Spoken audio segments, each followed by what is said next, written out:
rare. Violence. Viewer discretion is advised. Hello everyone, today we are going to talk about competing social explanations of violent Islamism by focusing on Gilles Kepel on one hand and Olivier Roy on the other hand. First of all, I would like to start by describing what Olivier Roy says. According to Olivier Roy, there is an Islamization of radicalism, not vice versa. A tiny fraction of Muslims only engage in such activities. Racism and discrimination are not the ideals that have triggered radicalization, as Olivier Roy says. Nihilists are using Islam as the best way to rebel against the society. And also the issue should be the psychological factors rather than the religion itself only. And also another point that Roy says, none of the homegrown terrorists has a devout lifestyle. They used to go out to nightclubs and engage also in petty crimes, delinquency. The issue here is there is a differentiation on jihad, where Olivier Roy puts as jihadism replaces jihad. The new thing about this ideology is suicide. If you take the real Salafi account about this subject, there should be certain things to be mentioned about Salafism. The point here is Salafism needs life in order to prepare the soul for the salvation in the afterlife. Certain things should be clarified about the jihad. First of all, jihad is not a personal obligation, it's a collective action, and one cannot proclaim itself a jihadi. A jihad should be proclaimed by a legitimate authority, and also it cannot be carried out against other Muslims. But ISIS, on the other hand, modifies this and look to catch people, the nihilists, to use them in certain actions.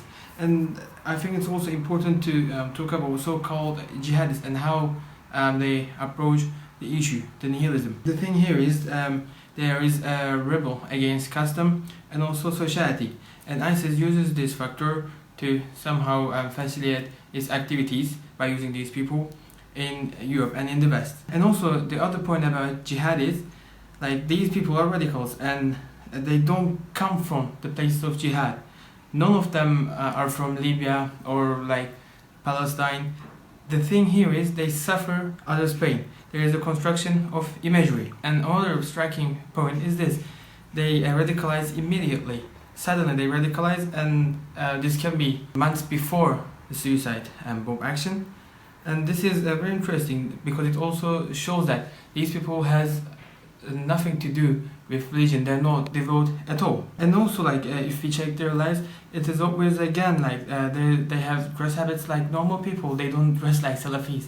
So it is again hard to somehow notice if someone is jihadi or not. The other point about these radicals, there is no pressure from peer group or from an organization to direct these people to Salafism. This shows that these people are in a search.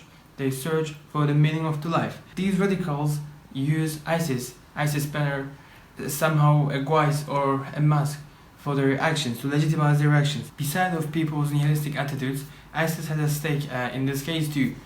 The important thing about how ISIS deceives these people is their way of articulating terror. There is a narrative, a construction which attracts these people to join ISIS. There is no clear aim. The aim is to produce a terror effect. To analyze this process, first there is radicalization, then the recruitment. In order to prevent these people and radicalism in West and all over the world, the thing is we should find the contactor who somehow becomes able to meet on one hand the radicalized people and on the other the organizations. If we find the internal causes, the solution is near. In our second article, Kepel argues that socioeconomic marginalization caused the Muslims in France to interact with jihadism. In this sense, the extreme forms of Islamism, such as Salafism. So the Kepelian model proceeds in decades of religious struggles of expression, plus socioeconomic marginalization. And it leads to extremism and, in the end, terrorism. So Kepel examines the 2005 riots in France, which started with the death of 2 teenagers and then a gas canister in a mosque.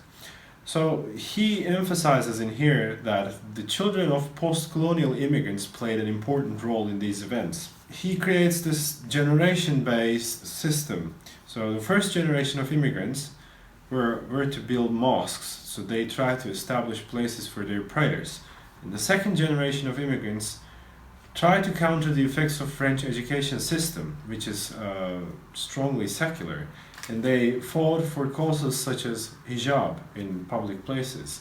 And the third generation, they proceeded into direct action, and they contacted with the third generation of jihadism, as the author calls. In this sense, we see that the third generation of jihad and the third generation of immigrants intertwine in the usage of internet. The Capellian model, it resembles the model that the United States police forces and even the Swedish police force uses on the jihadist extremism. In my part of criticism, I would like to say, first, nihilism itself does not seem to be an adequate cause to explain radicalism. So there can be nihilists, like belonging to every religion and nation, but they don't turn into extremists necessarily. And second, for Capel's article, France is an example. What's happening in France is not like explanatory for the whole world. So the problem, the issue here is worldwide. Third, we see that Capel's videos are almost entirely generalizations.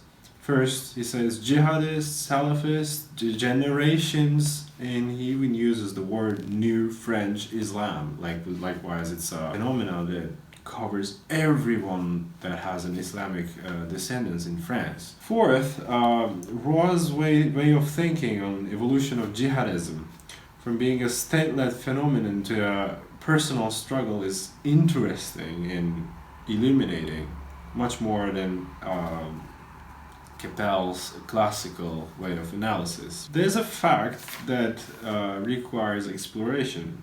The FBI top wanted list and the Europol top fugitives list contain no Iranian or Turkish descendant terrorists except the Kurdish groups, which are totally irrelevant to our jihadism discussions. So in this sense, why I gave the examples from Iranian or Turkish, because these are the two countries never experienced a colonial rule. Regarding these, first, Capel fails to explain this pattern as he generalizes everything under single categories, such as like New French Islam. And Roy fails to explain this as he personalizes, individualizes the matter way too much. So an alternative idea can be disrupted, distorted, or failed national self-actualization due to colonial interventions caused Islam to emerge as the only unifying factor. So, as Islam can unify different people of different backgrounds from Malaysia to Morocco, the extreme forms of Islamism can reach larger networks than of any other ideology. So, the model that I suggest would be, first, the lack of strong nation-state identities would cause people to identify themselves much more stronger, much more bolder with Islam. And this creates a larger network or ability to reach a larger and international network. So if combined with socioeconomic marginalization and underlying radicalization, this combines both Roy's and Capel's views on it, it may lead to extremism in the end. My criticism about the issue, neither Roy nor Gilles Capel mentioned about a mainstream theory that also explains the issue. Marxism, according to Marxism, these people who are so-called jihadists and joined ISIS, they are in real terms lumpen proletariat. As Marx puts it in the Communist Manifesto, these people are the social scum, the passively rooting mass thrown off by the latest layers of the old society, may here and there be swept into the movement by a proletariat revolution. Its condition of life, however, prepared it for more part of a bribe tool of reactionary intrigue. By regarding this situation, like both reactionary forces and also counter-revolutionary forces can exploit these people's situation and use them for their own purposes. And this is the reality that we see according to Marxism on this issue. The people who come from the, especially from the Western societies, they live in the worst parts of the city. If it is taken, for example, in France, these people are come from banlieues, and from like places like UK, like London, they come from northeast London. These people are really unhappy about their life, and they have clear roads in front of them. By looking at places where they live, they have an extraordinary place of London, an extraordinary place of France. So this makes them somehow get angry for the society and to somehow rebel against it. And this is what we see according to Marxism in extremism.